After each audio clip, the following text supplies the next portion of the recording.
오늘 그 고난주간 셋째 날 수요일입니다. 은혜 가운데 잘 보내고 계십니까?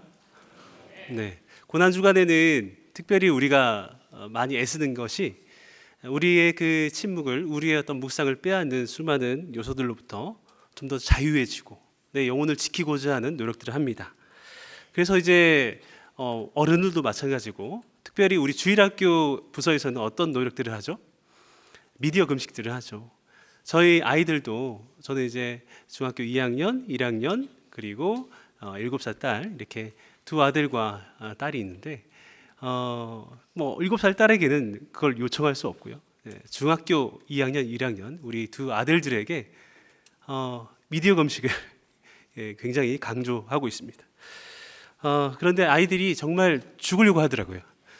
계속 이렇게 해왔던 그 패턴에서 정말 괴로워하면서, 어제는 제가 우리 둘째 아이에게 특별한 어떤 소품을 발견했습니다. 잠옷을 입었는데 잠옷 위에 이거 뭐라고 그러죠? 그 힙색이라고 하나요? 작은 가방 여기 메고 있는 거예요. 잠옷 위에. 뭐니? 그랬더니 아니에요 하더라고요. 그래서 만져보니까 핸드폰이었습니다.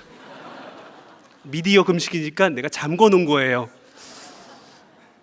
근데 시간 지나자마자 카톡 알림이 울리더니만 바로 꺼내서 보는 겁니다. 늘 하던 패턴에서, 익숙한 것에서 벗어나는 것은 참 쉽지가 않은 것 같습니다.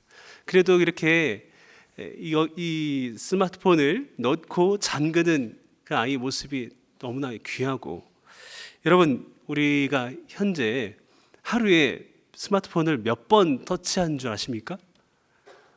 물론 이제 5, 6년 전에 해외에서 그 연구한 그런 결과지만은 하루 평균 스마트폰 화면을 2,600번 정도 터치를 한다고 합니다. 여러분, 이제 거의 하루가 다 가는 이 시점에 거의 2,000번 넘게 했을 수도 있습니다. 이로 인해서 또 여러 가지 질병들이 생겨요. 방아쇠 수지 증후군. 워낙 이렇게 많은 그 엄지와 검지를 이용하니까 이것을 구부릴 때에 이 안에 염증이 생겨서 딱딱하는 그런 방아쇠 당기는 소리가 난다라고 합니다. 이것을 이제 방아쇠 수지 증후군. 이런 스마트폰에 또 수많은 소음의 공해에 시달리다 보니까 요즘에 이제 유행하는 카페가 생겼는데, 그것이 무엇이죠?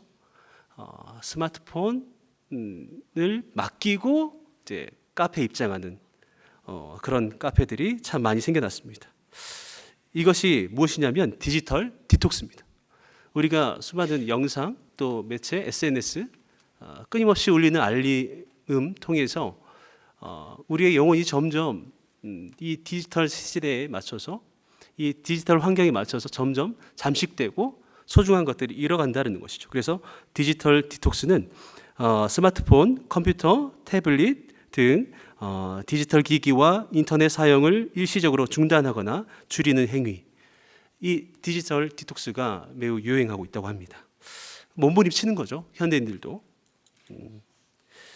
오죽했으면 내가 돈을 내고 카페와 휴식을 누리는 이 카페에서도 이 핸드폰을 맡기지 않으면 들어갈 수 없는 그런, 자기 자신을 그렇게 스마트 중독으로부터, IT 기기로부터 그렇게 멀리하고자 하는 몸부림.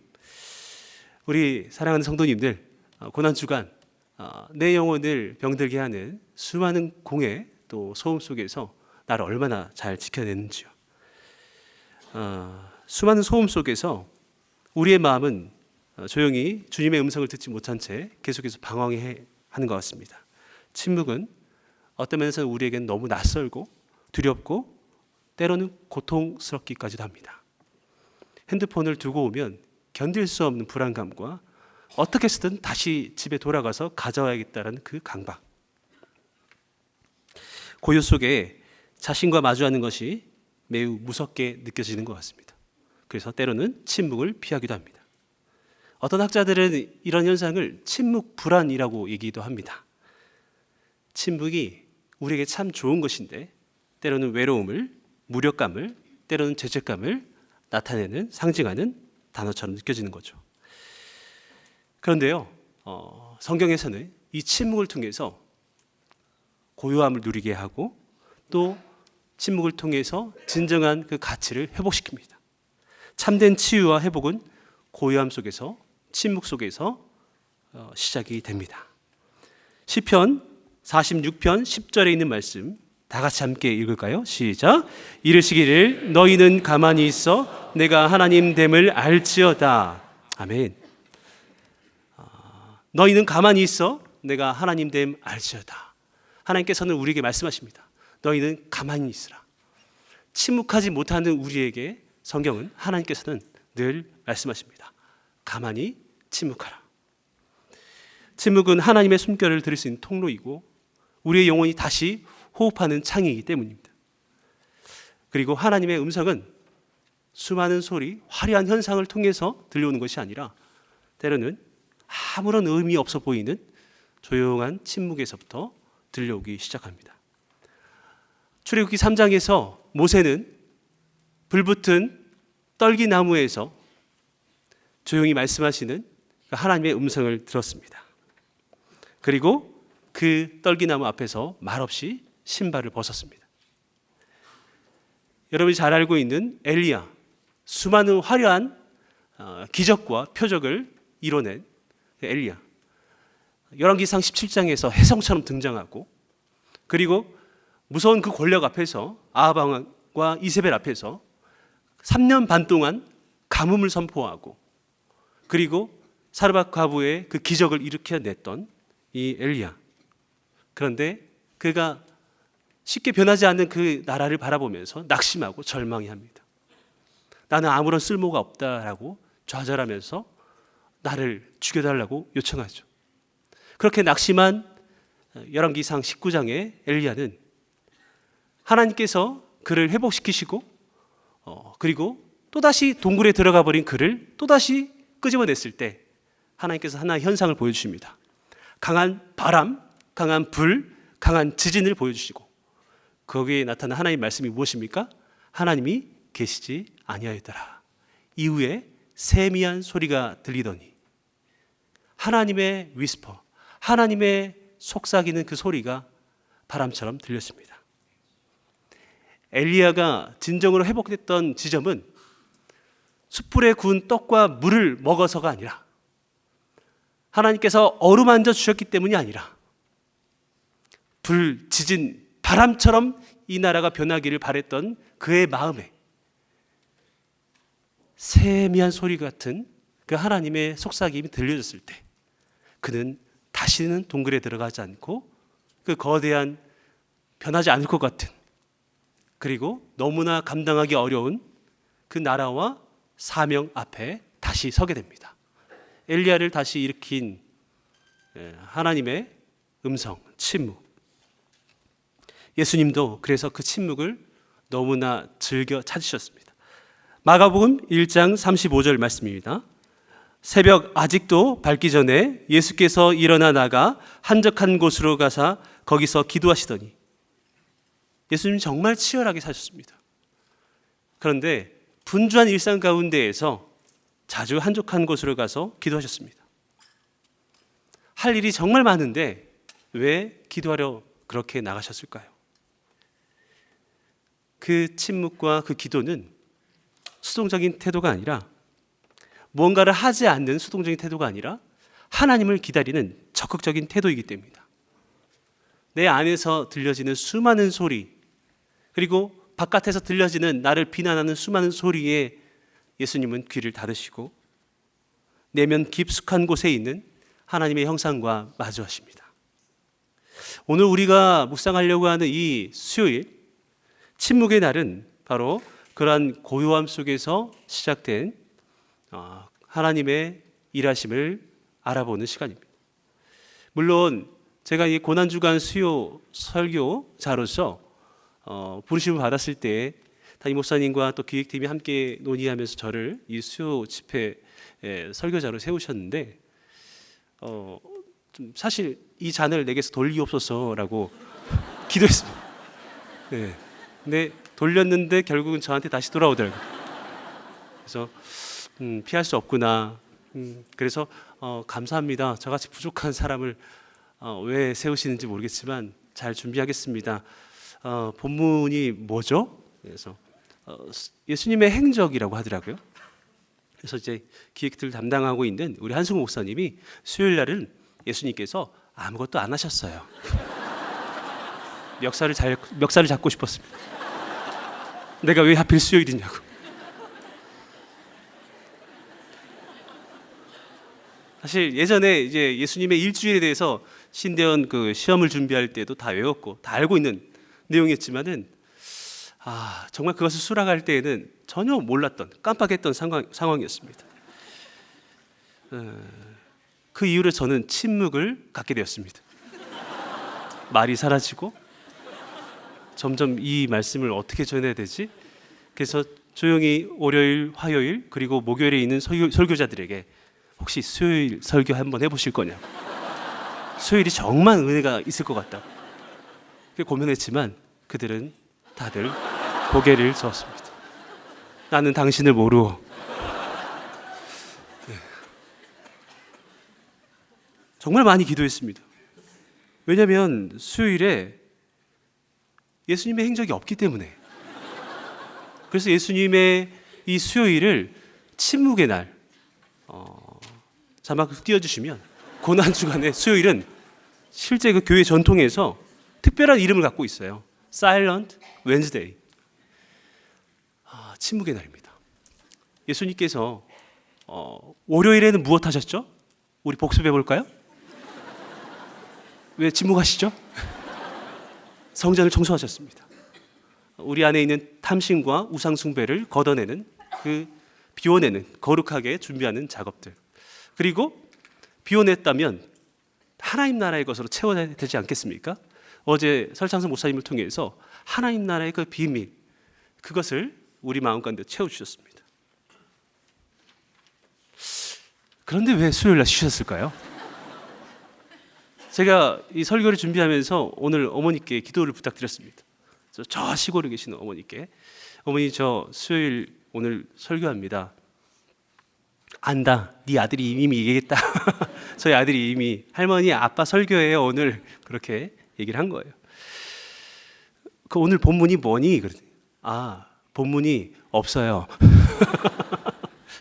이사야 53장 7절인데 예수님의 행적을 다루는데 오늘 예수님의 행적이 따로 수요일에 나와 있지 않아요. 그래서 이제 톡이 왔는데 큰일이구나. 뭘로 할래? 뭘 전할래? 그러게요. 많이 기도해 주세요.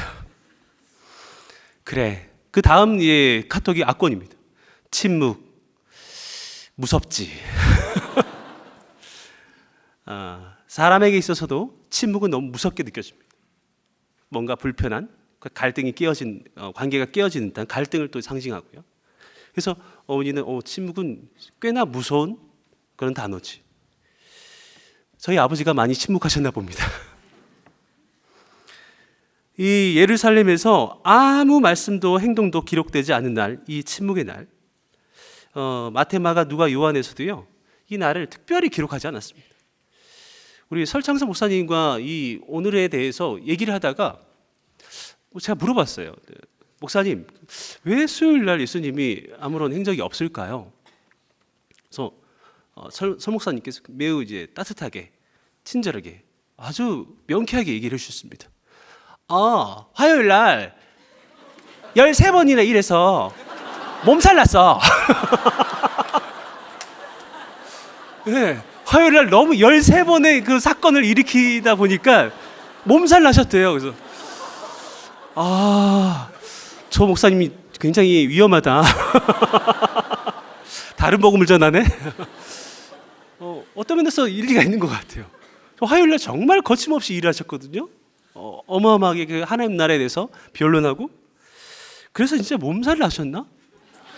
그래서 제가 예수님께 이제 지난 몇 주간 기도하면서 설교를 준비하면서 간절히 외쳤어요. 하나님, 예수님, 수요일 날 뭐 하셨어요? 제가 예수님께 어떤 행적과 어떤 그 음성을 계속 알려달라고 구하는 내 모습들이 어느 순간 너무 부끄럽게 느껴졌습니다. 그리고 이 침묵의 나를 피하고 싶었던 내 모습이 너무 창피했어요. 말하지 않아도 때로는 침묵을 통해서 하나님이 일하시는데 이 침묵을 내가 회피하고 있구나. 이 침묵은 아무런 의미가 없는 개념이라 생각하는구나. 그러면서 다시 한번 기도하면서 오늘 말씀 준비하면서 침묵이 참 너무나 귀한 영성이구나. 우리 기독교 영성에 있어서 참 우리가 놓치지 말아야 할 영성이 바로 침묵의 영성이구나라는 생각을 했습니다. 침묵의 날, 그 이름은 성경에 예수님의 공백에 대해서, 행적의 공백에 대해서 비롯되었지만은 그 의미는 공허하지가 않습니다. 그분이 말하지 않으셨기 때문에 우리는 오히려 그분의 마음을 더 깊게 듣게 됩니다. 아무 말이 없던 그 하루는 사실 가장 많은 일이 일어났던 시기입니다. 이 침묵은 무기력한 침묵이 아닙니다. 절망의 침묵도 아닙니다. 준비의 침묵이며 기도의 침묵입니다. 십자가를 위한 그 결연한 걸음 앞에서 예수님은 아무 말씀 없이 그저 하나님만 독대하며 하나님과의 깊은 교제를 누리고 계셨습니다. 겟세마네 동산, 우리가 잘 알고 있는 그 기도, 다음날 그 기도가 있기 전에 예수님은 수요일부터 세상의 소음을 멈추셨습니다. 그리고 조용히 십자가를 마음에 품으셨습니다. 이 예수님의 침묵은 우리에게 말합니다. 말하지 않아도 사랑할 수 있다. 말하지 않아도 순종할 수 있다. 말하지 않아야 들을 수 있다. 침묵은 포기가 아닙니다. 침묵은 도피가 아닙니다. 침묵은 가장 강력한 능력이었습니다. 예수님의 침묵은 하나님의 뜻 앞에서 머무는 믿음의 표현이었고 십자가 앞에서 흔들리지 않는 사랑의 고백이었습니다. 예수님은 고난받는 종으로서 억울한 누명을 쓰고도 아무런 변명도 하지 않으셨습니다. 불의에 맞서지 않았고 비난 앞에서 항변하지도 않았습니다. 예수님의 침묵은 세상을 향한 비겁함이 아니라 하나님을 향한 절대적인 신뢰였습니다. 마태복음 26장 63절 말씀입니다. 예수께서 침묵하시거늘. 마태복음 27장 13절에서 14절입니다. 함께 있습니다. 시작. 이에 빌라도가 이르되 그들이 너를 쳐서 얼마나 많은 것으로 증언하는지 듣지 못하느냐 하되 한마디도 대답하지 아니하시니 총독이 크게 놀라워하더라. 빌라도의 앞에서 서신 주님은 침묵하십니다. 그 어떠한 것을 자기의 힘으로 억지로 해명하고 변호하지 않습니다. 왜냐하면 조용히 그 짊어지신 십자가를 통해서 삶과 죽음을 통해서 예수님의 무죄함과 고결함은 증명되기 때문입니다. 오늘 침묵의 날을 묵상하면서 딱히 어떤 본문은 없지만 이사야 53장 7절 오늘 본문입니다. 다시 한번 읽어볼까요? 시작. 그가 곤욕을 당하여 괴로울 때에도 그의 입을 열지 아니하였으며 마치 도수장으로 끌려가는 어린 양과 털 깎는 자 앞에서 잠잠한 양같이 그의 입을 열지 아니하였도다. 아멘. 이사야는 수백 년 전에 예수님보다 수백 년 전에 이 말씀을 남겼습니다. 예언이죠. 당시 이스라엘은 바벨론 포로기, 민족적인 고난과 순환 앞에서 그리고 신앙적인 정체성의 혼란 속에서 너무 힘겨운 시간을 보냈습니다. 그래서 53장에서 그 어두운 시대에 빛으로 오실, 생명으로 오실 메시아에 대해서, 그러나 그 메시아가 우리가 생각하는 그 화려한 올마이티한 그런 능력의 메시아가 아니라 어쩌면 처참하고 비참한, 고난당하고 그리고 죽어가는, 그러나 이를 통해서 구원을 이루시는 그 예수님에 대해서, 메시아에 대해서 예언하고 있습니다. 그 모습이 어떤 모습입니까? 침묵하는 종입니다. 어린 양과 같이 말없이 끌려갑니다. 털 깎는 자 앞에서 잠잠한 양처럼 그렇게 말이 없습니다. 근데 저는 이 말씀을 보면서 어떻게 양이 그렇게 끌려가는데, 생명을 빼앗기는 그 도살장에 끌려가는데, 그리고 털을 깎는데 그렇게 말없이 침묵할 수 있을까? 저 사실 이해가 안 됐습니다. 저는 또 목축을 많이 해봤던 목사이기 때문에 갑자기 진지하게 나가다가 목축 얘기하니까 실제적으로 저는 이제 섬에 우리 담임 목사님께서 방금 얘기하셨던 것처럼 저는 시골뜨기입니다. 모든 교육자들 중에서 가장 멀리서 왔습니다. 목포에서 2시간 배 타고 들어가는 섬에서 20년을 보냈고요. 그래서 바다 생활, 그리고 수많은 농가 밭을 일구는 농사, 그리고 수많은 염소를 키웠던 경험이 있습니다. 저희 집은 염소를 키웠습니다. 그래서 제가 이 얘기를 했더니 우리 김성민 목사님께서 우리 집은 소 키웠는데 그래서 너무 부러웠습니다. 있는 집 자식이구나. 저희는 그렇게 부유하지 않았기 때문에 염소들을 많이 키웠습니다. 제가 염소의 달인 염달입니다. 염소의 성향과 특징, 그 염소를 다루는 방법을 너무 잘 알아요. 저희 시골에서는 양을 키울 수 없잖아요, 그렇죠? 우리나라에는 안 맞는 그런 가축이기 때문에 염소를 키우는데, 염소를 전 너무 좋아했어요. 염소가 그렇게 겉으로 보기엔 무서워 보여도요, 새끼 때는 너무 예쁩니다. 너무 예쁘고 오히려 양 새끼보다 더 예뻐 보였어요, 저는. 그래서 염소 새끼를 너무 사랑하고 이뻐했는데, 뽀송뽀송한 그런 털, 까만 털, 하얀 털. 근데 그 염소를 키우면서 하나하나 이름을 지어주는 거죠. 매 하고 우니까 그 음을 따라서 맹식이, 맹구, 맹자, 그리고 이런 목축 담당은 여러 형제들 가운데 공부를 하기 싫어하는 저에게 담당된, 맡겨진 그런 주 업무였습니다. 염소들을 데려다가 목초지에 이렇게 묶어놓고 말뚝을 박아놓고 풀을 뜯게 하는 거죠.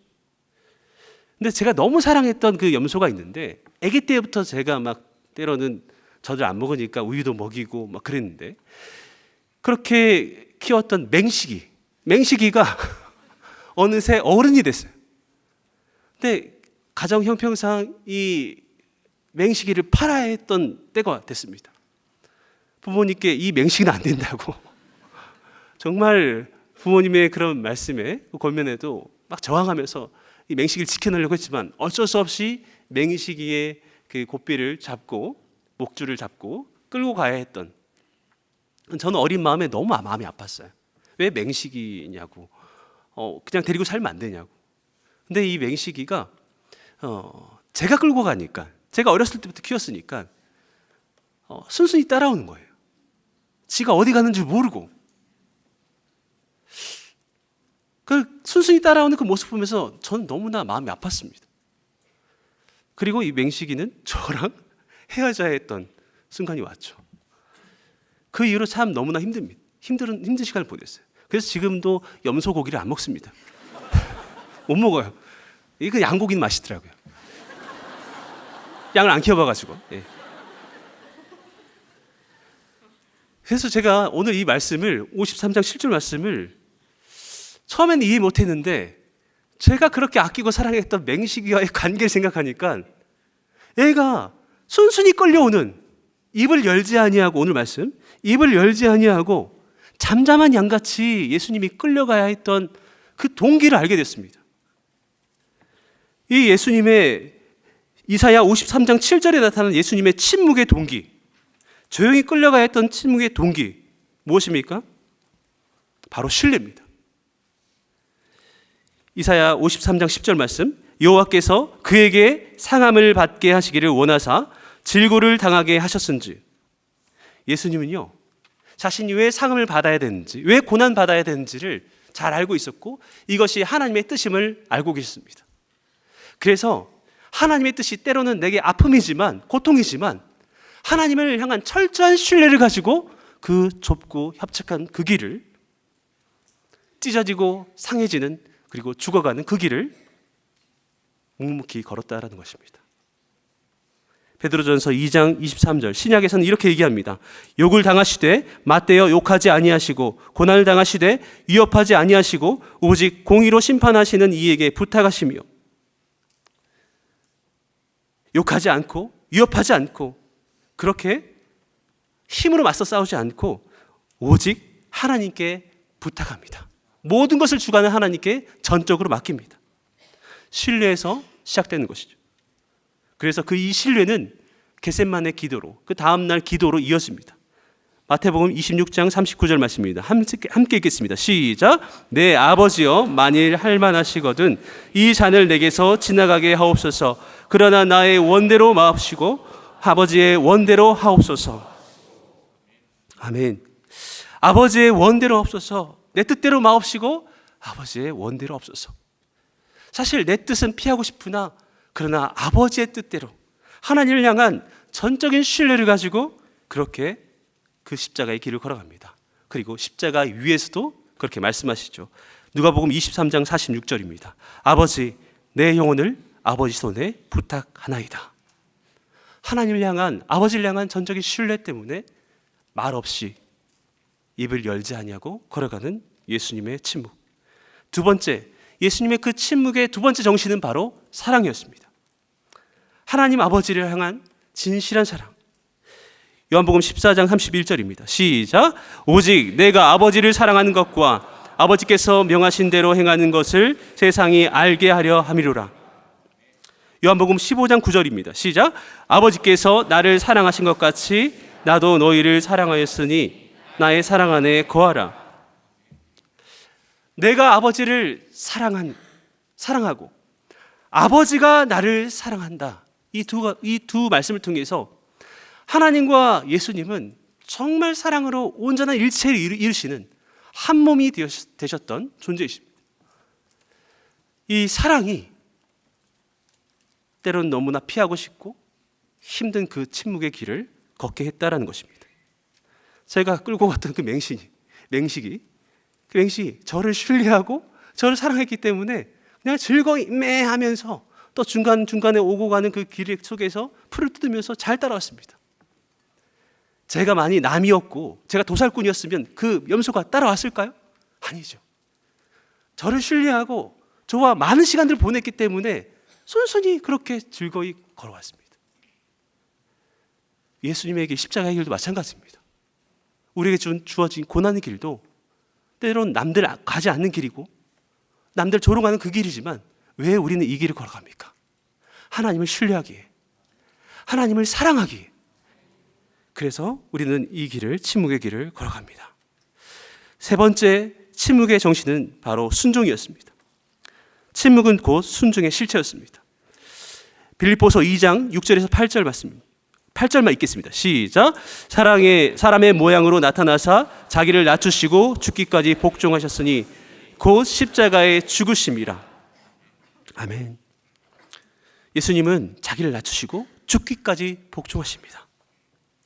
침묵은 아무 말 하지 않음이 아니라 자신의 뜻을 꺾고 하나님의 뜻에 완전히 굴복하는 그런 태도입니다. 십자가 앞에서 침묵하며 온전한 순종으로 주님의 뜻에, 하나님의 뜻에 동참하셨습니다. 히브리서 5장 8절에서는 그렇게 말씀합니다. 그가 아들이시면서도 받으신 고난으로 순종함을 배워서 침묵으로 순종했습니다. 예수님의 침묵은 철저한 순종이었습니다. 이 예수님의 신뢰와 사랑의 그리고 순종의 침묵은 어디를 향하고 있습니까? 바로 하나님을 향한 간절한 부르짖음으로 향하고 있습니다. 누가복음 21장 37절 말씀입니다. 함께 있습니다. 시작. 예수께서 낮에는 성전에서 가르치시고 밤에는 나가 감람원이라 하는 산에서 쉬시니. 39절입니다. 예수께서 나가사 습관을 따라 감람산에 가심에 제자들도 따라갔더니. 44절입니다. 예수께서 힘쓰고 애써 더욱 간절히 기도하시니 땀이 땅에 떨어지는 핏방울과 같이 되었더라. 아멘. 하나님을 신뢰하고 사랑하고 또 그분의 뜻을 순종하기에 예수님은 그 마음을, 침묵을 우리를 향한 구원으로 그리고 하나님을 향한 부르짖음으로 이어갔습니다. 이 침묵의 이 고통의 시간을 피해달라고 하는, 내게서 벗어나게 해달라는 그 기도가 아닙니다. 어떻게 해서든 이것을 능히 감당할 수 있도록 내게 힘을 달라는, 그래서 이 십자가를 능히 감당하고 싶은 이것이 아버지의 뜻이기 때문에. 사실 예수님은 참 많은 시간 동안 예수님의 그 자기 존재와 또 사명에 대한 시험들을 많이 받으셨습니다. 예루살렘에서 화려한 표적을, 화려한 기적을 일으켰을 때에도, 그래서 사람들이 정말 메시아다 하면서 칭송했을 때에도 예수님은 그들의 환호와 그들의 칭찬에 자기의 존재를 걸지 않았습니다. 요한복음 2장 23절에서 25절 말씀입니다. 6월절에 예수께서 예루살렘에 계시니 많은 사람이 그의 행하시는 표적을 보고 그의 이름을 믿었으나 예수는 그의 몸을 그들에게 의탁하지 아니하셨으니 이는 친히 모든 사람을 아심이요 또 사람에 대하여 누구의 증언도 받으실 필요가 없었으니 이는 그가 친히 사람의 속에 있는 것을 아셨습니다. 예수님은요, 그 화려한 결과에도 표적이 일어나고 그로 인해서 이 유대인들이 예수님을 믿었다고 했는데 결과가 좋습니다. 그런데도 예수님은 그의 몸을 그들에게 의탁하지 아니하였다. 그 사람들의 소리에, 환호에, 아, 나 이 정도 되는구나, 나 정말 뛰어난 메시아구나, 내 존재를 걸지 않아요. 얼마나 아름다운 분리고 균형입니까? 그리고 환호가 아니라, 칭찬이 아니라, 네가 과연 하나님의 아들이냐? 그러면서 십자가에 달려있는 저 비참한 꼴을 보라. 네가 하나님의 아들이거든 내려와라. 내려와서 자기 자신을 구원해봐라 라고 하는 그런 사람들의 비난에도 예수님은 흔들리지 않았습니다. 마태복음 27장 40절 말씀입니다. 마태복음 20장 40절 말씀 함께 있습니다. 시작. 이르되 성전을 헐고 사흘에 짓는 자여, 내가 만일 하나님의 아들이여든 자기를 구원하고, 이렇게 비난하는 그 사람들의 조롱 속에서도 그 말을 듣고 내려오지 않습니다. 조용히 십자가에서 침묵으로 응답하시죠. 침묵으로 십자가를 완성하십니다. 그리고 그들을 향해서 마지막으로 고백하시죠. 아버지여, 저들의 죄를 용서하옵소서. 저들이 하는 죄를 알지 못합니다. 그렇게 침묵으로, 사랑으로 십자가에서 하나님의 뜻을 이루십니다. 저는 이 예수 그리스도의 침묵이 이 십자가를 거부하지 않았던, 조용히 이 십자가를 짊어졌던, 그리고 십자가 위에 자신의 그 위대한 하나님의 능력의 손을 힘없이 들여했던 이유를 골로새서 2장 14절에서 너무나 잘 느끼게 됩니다. 우리 골로새서 2장 14절 말씀입니다. 시작. 우리를 거스르고 불리하게 하는 법조문으로 쓴 증서를 지우고 제하여 버리사 십자가에 못 박으시고. 아멘. 사도 바울은 이렇게 표현해요. 여러분, 고난주간인데 그 어느 때보다도 거룩하고 정결하게 사시려고 하셨을 텐데, 제가 여러분께 A4 용지를 드립니다. 들으면 이 고난주간, 이 3일밖에 안 된 시간 속에서 하나님만이 아시는, 그리고 내 자신이 아는 나의 죄의 목록을 써보라 한다면, 고난주간이라고 우리 어떤 내면의 죄, 그리고 외부적인 그런 죄들이 줄어들었을까요? 아닙니다. 들키지만 않았을 뿐이지, 그 A4 용지 앞뒤를 쓰고 빼곡하게 다 채우고 목사님 한 장 더 주세요 이렇게 요청할 거예요. 우리의 실체가 그렇습니다. 그래서 하나님 앞에서 우리가 고개를 들 수가 없죠. 어떤 면에서는 난 왜 이것밖에 안 될까라고 자책할 수밖에 없습니다. 그런데 사도 바울은 예수님이 십자가에서 그 놀라운 기적을 일으킨 손, 죽은 자를 살리시고 거친 풍랑을 잠재우시고 수천 명을 먹이신 그 하나님의 능력의 손을 힘없이 침묵하며 십자가 위에 드리워야 했던 그 이유를 이 말씀을 통해서 얘기하는 겁니다. 우리를 거스르게 하고 불리하게 만드는 나의 죄의 목록으로 빼곡히 써져 있는 그 증서, 그 수십 장의 증서를 지우고 제하여 버리사 십자가에 못 박으시고, 예수님께서 침묵하시고 십자가 위에 자신의 손을 들이우셔야 했던 이유는, 그분의 손 아래는 우리를 거스르게 만들고 불리하게 만드는 죄의 목록으로 빼곡히 쓰여진 법조문으로 된 어마어마한 혈력이 강력한 법조문으로 쓰여진 그 증서를 지우기 위해서, 이 손으로 나를 조롱하는 수많은 사람들 쓸 수도 있고, 우리들이 그토록 원하는 강력한 힘을 지닌 그 패권을 지닌 왕으로 예수님이 다시 우리에게 임할 수도 있지만, 예수님은 침묵의 길을 걸으셨습니다. 왜냐하면 그 예수님의 손과 십자가 사이에는 예수님의 손목을 뚫고 솟구쳐 나오는 붉은 피로 말미암아 지을 수 있는, 피가 아니면 지을 수 없는 법조문으로 쓰여진 그 증서가, 나의 죄의 수많은 목록의 그 증서가 예수님의 손목과 십자가 거친 나무 토막 사이에 있었기 때문에 예수님은 그래서 침묵하며 손을 들으셔야 했습니다. 맥스 루키드 목사님은, 저는 십자가 설교를 할 때마다 이 책을 계속 봅니다. 그리고 어떤 면에서 제가 하나님 앞에 회심하고 십자가의 그 마음을 붙잡게 된 구절입니다. 제가 한 구절 읽어드리겠습니다. 예수가 선택한 십자가에서 이렇게 말씀합니다. 그분이 주먹을 움켜쥐지 않으신 이유가 바로 여기에 있다. 그분은 목록을 보셨다. 무엇이 그분의 저항을 막았는가? 당신의 실패가 적힌 이 증서, 이 목록이다. 그분은 이 죄의 값이 사망임을 아셨다. 이 죄의 출처가 당신임을 아셨다. 그러나 당신 없는 영원을 생각할 수 없기에 그분은 못을 택하셨다. 그리고 구주로서 그 의미를 훤히 아셨다. 당신과 나의 죄를 자신의 희생으로 가리고 피로 덮기 위해 못이 필요하다는 것을 아셨다. 그리고 그분은 못을 선택하셨다. 예수가 선택한 십자가라는 책의 일부분입니다. 십자가는 우리 주님의 선택이었습니다. 십자가는 우리 주님의 침묵의 사랑이었습니다. 이 침묵의 날에, 수요일에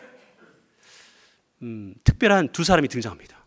예수님의 침묵뿐만 아니라 두 사람의 침묵이 또 등장해요. 바로 가룟 유다와 향유를 깨뜨리고 향유를 예수님께 부은 여인의 침묵. 가룟 유다, 마태복음 26장 14절에서 16절에 나와 있습니다. 함께 있습니다. 시작. 그때에 12 중에 하나인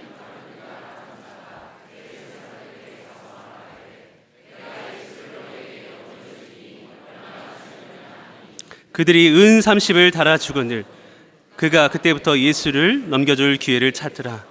가룟 유다가 이 수요일에 예수를 팔고자 하는 그런 마음을 갖고 대제사장들에게 가서 논의합니다. 30. 그 당시 노예를 파는 값입니다. 그렇게 예수님을 치부했던 것이죠. 제자가 아니라 그저 무리였습니다. 이 예수님을 통해서 자신의 욕망을 채우고자 했던, 예수님이 그 자체로 나의 목적이 아니라 예수님이 나의 욕망을 채우는 수단이었습니다. 그래서 이 유다를 도둑이다라고 성경에서 얘기하죠. 그러나 반대로 향유 옥합을 드린 이 여인의 침묵이 등장합니다. 마태복음 26장 6절에서 7절 말씀입니다.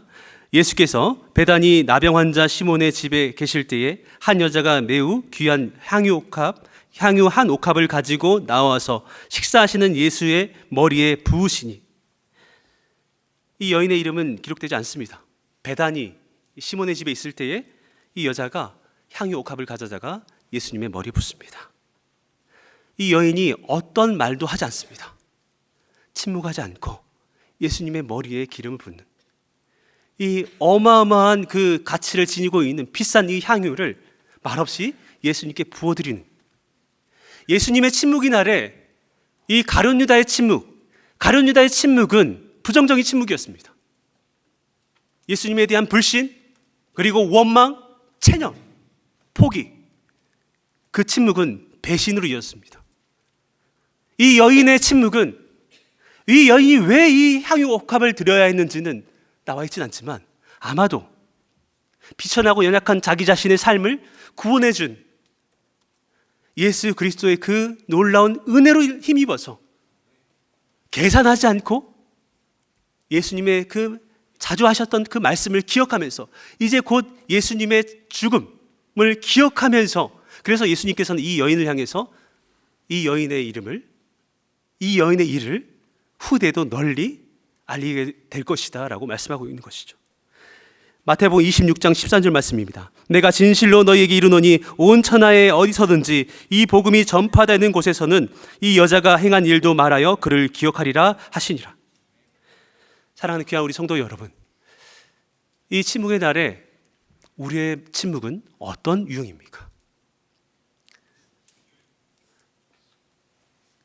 불신과 원망과 체념의 침묵. 그렇게 살아가는 성도들도 참 많이 있습니다. 하나님을 향해서 많이 마음이 상해 있어요. 그리고 하나님을 향해서 더 이상 기도하지 않습니다. 그런데 또 다른 침묵이 있습니다. 하나님을 향한 신뢰와 사랑과 순종의 침묵. 이 여인의 침묵이죠. 예수님의 침묵을 닮은 여인의 침묵. 이 침묵의 날에 우리가 우리의 침묵을 돌아보면서 우리가 어떻게 하나님 앞에 나아가야 될지 이 밤에 깊이 묵상해 보셨으면 좋겠습니다.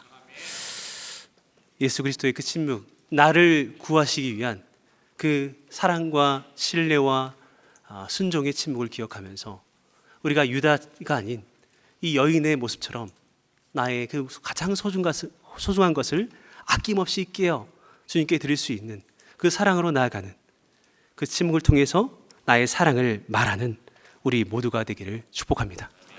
이 시간 말씀을 생각하면서 함께 찬양했으면 좋겠습니다.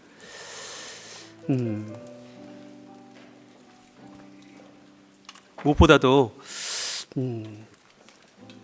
우리가 하나님을 향한 그 마음을, 하나님을 향한 우리의 침묵의 동기를 잘 살펴보는 그런 이밤이 되었으면 좋겠습니다. 오늘 말씀 생각하면서 함께 부를 찬양입니다.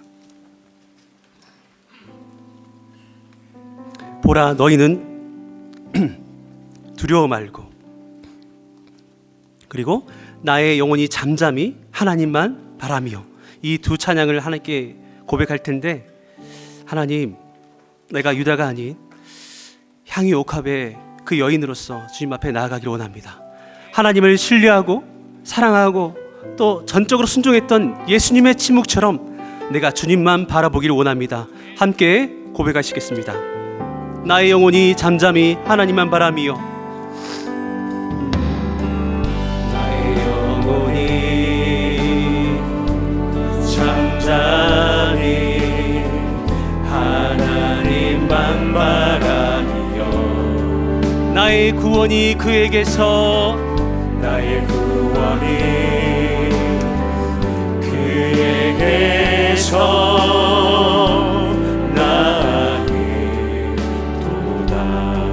나의 영혼아 잠잠히, 나의 영혼아 잠잠히 하나님만 바라라. 나의 소망이 저에게서, 나의 소망이 저에게서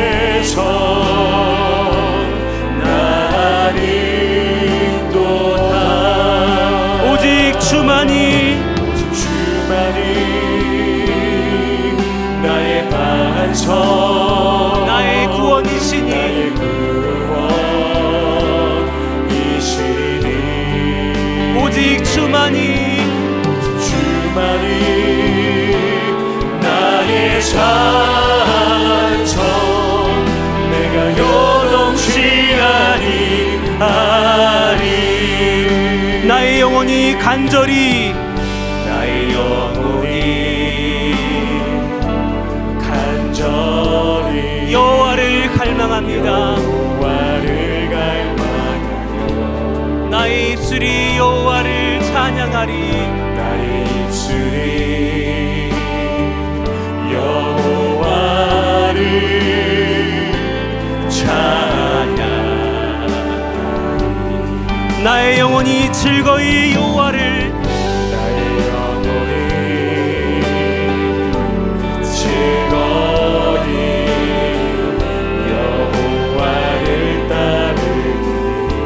나의 평생에 여호와를 송축하리. 나의 평생에 여호와를 송축하리. 오직 주만이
시간 함께 말씀을 생각하면서 함께 기도했으면 좋겠습니다.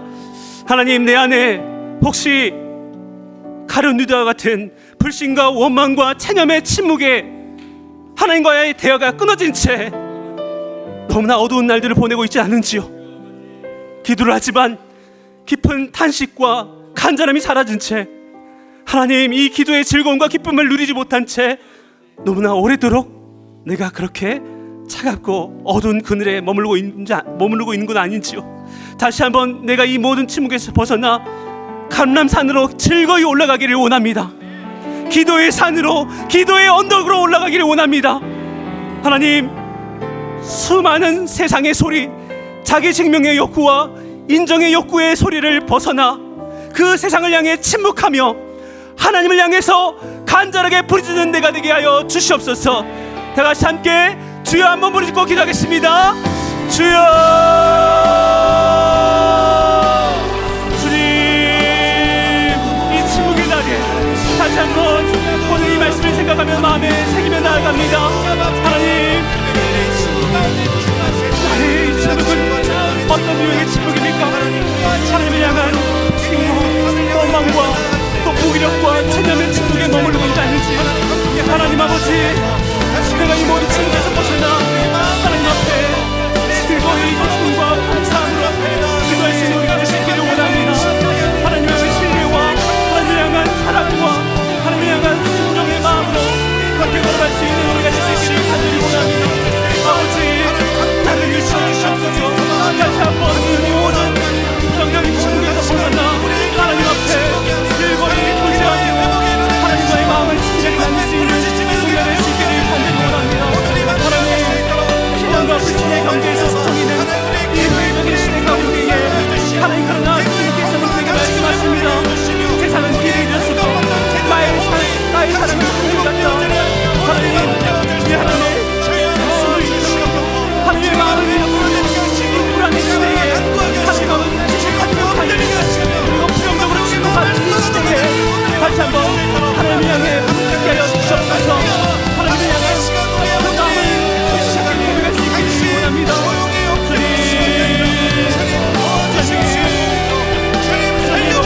원합니다.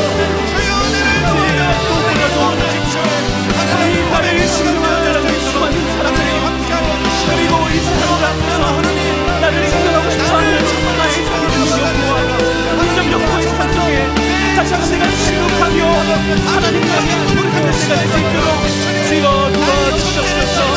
하나님, 나를 세상에 다시 한번 부르짖는 우리가 되어 주시옵소서. 믿음을 가지고 하나님을 위하여 너의 마음을 기도할 때에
한 번 더 기도할 때에 하나님을 향한 신뢰와 사랑과 순종으로 그렇게 침묵의 길을, 십자가의 길을 걸어가기를 원합니다. 어느새 내가 너무나 말이 많습니다. 불평과 원망과 또 비난의 말들이 솟구칩니다. 하나님 앞에서 순전하고 순수했고 그리고 아름답게 침묵했던 그 모습이 사라진 지 오래입니다. 하나님을 여전히 신뢰합니다. 하나님을 여전히 사랑합니다. 하나님, 그 어느 누구보다 이해주지 못한다 할지라도 하나님이 나를 아시기에 주님이 걸으신 그 십자가의 길처럼 묵묵히 순종함으로 걸어가겠습니다. 또 기도할 것은 가룟 유다의 침묵, 배신을 향한 침묵이 아니라 향유를 부은 여인의 침묵으로, 헌신으로 이어지는 그 침묵으로 살아간 내가 되기를 원합니다. 너무나 많은 계산을 하고 너무나 많은 이익들을 고려하고 비난과 정죄와 분석만 많을 뿐 내가 하나님 앞에 전적으로 순전한 마음으로 붓는 그 기름 붓는 모습이 사라진 지 오래입니다. 주님, 이 고난주간에 하나님 이러한 침묵의 길로 나아가는 내가 되기를 원합니다. 주님, 나를 붙잡아 주시옵소서. 하나님, 나를 다시 한번 회복시켜 주시옵소서. 다 같이 한번 주여 한번 부르고 기도하겠습니다. 주여. 주님, 나의 신앙을 다시 한번 돌이켜 주시옵소서. 하나님 향한 신뢰와 사랑과 순종의 길로 하나님 십자가의 길을 걸어갈 수 있기를 간절히 원하며 나아갑니다. 하나님 향한 신뢰, 하나님 향한 사랑, 하나님 향한 순종, 하나님 다시 한번 이 순수한 마음에 회복되게 하여 주시옵시고, 하나님 아버지의 십자가의 길을 때론 정보 못한 그 길을 하나님 지켜지고 하나님 그 어느 누구 인정해주지 않고 오히려 저러나라 비난하는 그 길을 하나님 주님 따라서 걸어가기를 원합니다. 하나님 가르쳐의 주님, 하나님 아버지, 하나님을 사랑하는 주님을 사랑하는 이 여인의 침묵으로 나아가는 우리가 될 수 있기를 간절히 원하며 나아갑니다. 하나님, 주님과의 대화가 단절이 된 채 그저 자신의 이익을 찾기 위한 그렇게 내게 선선한 메시아, 내게 선선한 그 스승을 버려했던 하나님과의 침묵이 내 신앙생활의 동기가 아니라 하나님 향유를 정말 계산 없이 아낌없이 쉽게 부어했던 이 여인의 다시 한번 내 안에 있게 하여 주시옵소서. 아버지 즐거움과 하나님 감사의 기쁨과 신앙생활에 행복하게 살아주시지 오래입니다. 주님, 내 안에 다시 한번 정한 마음을 잠들어주시고 하나님 구원의 즐거움을 내게 보여주시고 현자의 웃음 전해주시고 하나님 다시 한번 주님 앞에서 특별하게 그리고 즐거운 입을 요리하고 기도할 수 있는 자들에게 주여 도와주시옵소서. 억지로 끌려가지 않게 하여 하나님의 신뢰, 하나님의 눈으로 못할 때가 너무나 많은 자기를 원하기에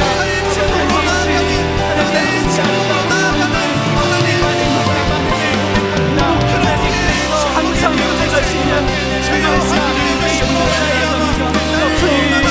주여 도와주시옵소서. 주님, 나의 모든 발걸음을 이루어여 주시옵소서. 주님, 다시 한번 하늘로 주시고 나를 붙잡아 하나님의 즐거워하며 한석기를 지켜가시며 공간을 수 있도록 주여 도와주시옵소서.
소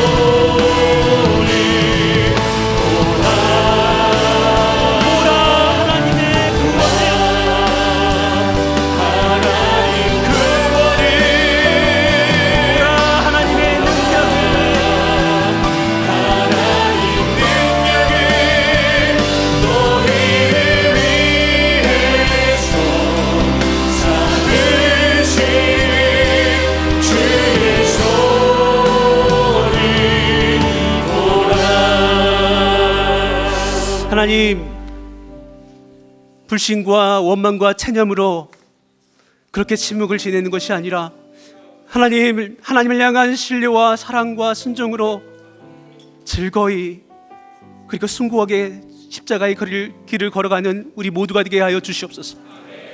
하나님, 나의 마음을 다시 한번 회복시켜 주시옵소서. 똑똑하지 않았어도, 지금보다 능력 있지 않았어도 어린아이와 같은 그 순전한 마음으로 작은 것에 감사하며 하나님이 말씀하시는 그것에 순전하게 순종했던 그때의 마음을 다시 회복시켜 주시옵소서. 하나님을 향한 신뢰와 사랑과 순종의 길로 나에게 주어진 향유를 아낌없이 내어드리는 아름다운 침묵으로 살아가는 우리 모두가 되게 하여 주옵소서. 예수님의 이름으로 기도합니다. 아멘. 이 시간 함께 찬양할 때에 예수 하나님의 공의라는 찬양입니다. 예수 그리스도의 그 십자가를 마음에 새기면서 함께 찬양하고 또 함께 교회를 위해서 또 가정을 위해서 또 이 나라를 위해서 함께 부르짖는 시간이 되었으면 좋겠습니다. 함께 가사를 생각하면서 고백합니다. 예수 하나님의 공의. 예수 하나님의 공의 주 독생자 그의 나라 임하시네. 독생자 그의 나라 임하시네. 예수 나를 위하여 제물이 되신 주. 예수 제물이 되신 주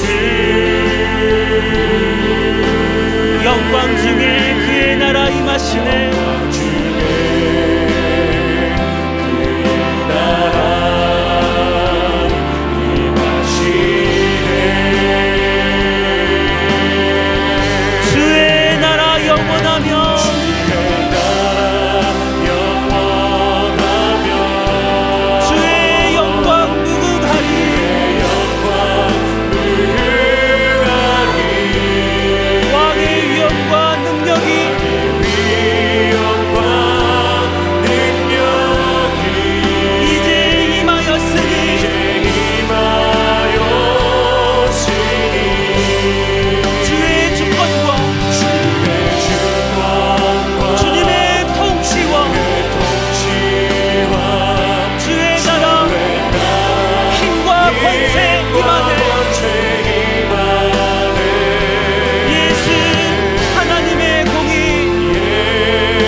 시간 두 손 높이 들고 함께 기도했으면 좋겠습니다. 하나님, 내 안에 그리고 내 주변에 하나님 가룟 유다와 같이 불신과 침묵과 그리고 원망과 체념의 침묵으로 살아가는 나의 자녀들, 나의 가족들, 나의 지체들이 있습니다. 하나님과 멀어져 있는 그들이 있습니다. 주님, 불쌍히 여겨 주시옵소서. 그들을 다시 한번 돌이켜 주시옵소서. 그 영혼들을 위해서 관심 갖고 그 영혼들을 위해서 정말 찾기 위해 몸부림치는 교회 되게 하여 주시옵소서.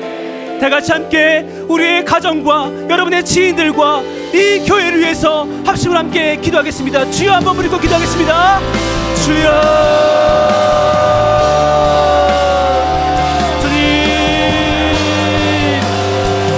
우리의 마음과 우리의 생각을 주님 앞에 내려놓습니다. 하나님 아버지, 내 주변에 하나님과 멀어져 있는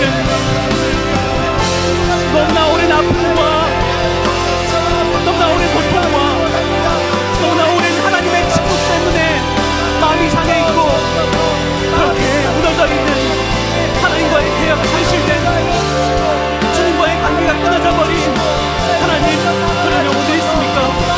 주님, 다시 한번 주님만 바라보며 주님의 손에 들린 무기와 영화와 평안과 행복을 바라보는 것이 아니라 하나님, 주님 한 분만도 만족하며 주님만도 내 모든 것이 되어드릴 수 있는 그런 행복함 깨뜨리는 신앙으로 나아가는 우리 가족들과 우리의 지인들과 우리의 자녀들과 하나님 아버지, 우리 공동체가 될 수 있기를 간절히 원하며 나아갑니다.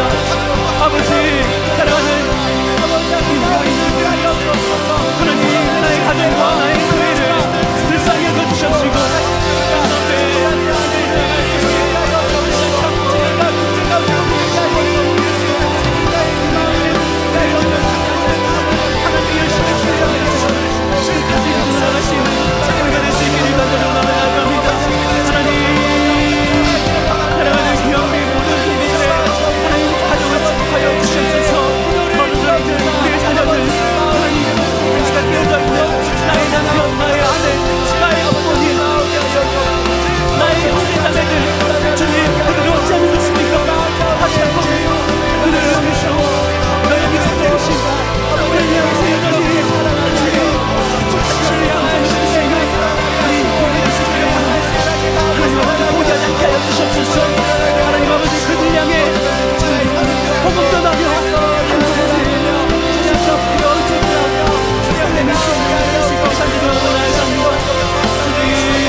마지막으로 기도할 때에 우리 나라와 민족을 위해서 함께 기도했으면 좋겠습니다.